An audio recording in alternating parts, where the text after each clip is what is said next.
A Christian nursery worker has won a tribunal case after being sacked for her views on homosexuality.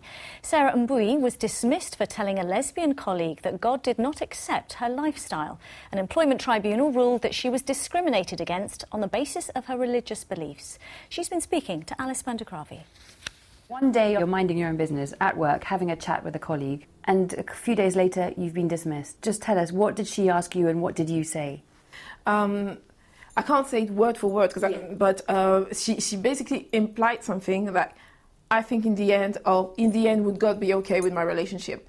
And I was like, no, if I tell you that he's okay with it, I'm lying to you. But if I tell you that he hates you because of it, I'm lying too.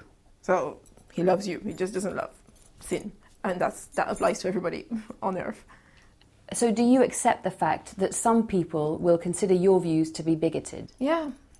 Because I know from experience that it's not popular to think this way. It's not popular to believe that homosexuality is sinful.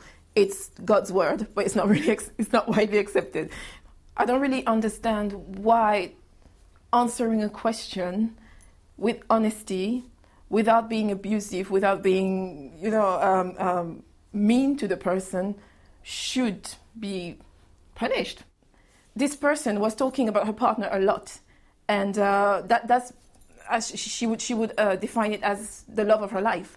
In my case, Jesus is the love of my life. I don't see what's the difference, basically. How is it bad for me to talk about the love of my life when you talk about the love of your life all the time? You've been involved in a big case. That must have been stressful. Would you do it all again? Yeah. Strictly, let's say, a spiritual point of view, I never regretted what I said to her. And even though the consequences of it were big, I didn't feel sorry in a sense. I shouldn't have done that. No, I didn't feel that way. I wasn't seeking, and I'm still not seeking, vindication. I'm not seeking to hurt anybody, but I think that wrong has to be made right, and dismissing me on the basis of my beliefs was wrong. Sarah Mbuyi speaking to Alice Vandergravi, and in a statement, New Park Childcare in Shepherd's Bush said, "We have robust policies and rules in place to ensure our nursery is inclusive and supportive for our children and staff, and we took the decision with a view to protecting that culture. Our priority will always be to provide the best care for children in an environment where every child feels like he or she belongs. We are reviewing the decision of the Employment Tribunal panel with our legal team before deciding our next steps."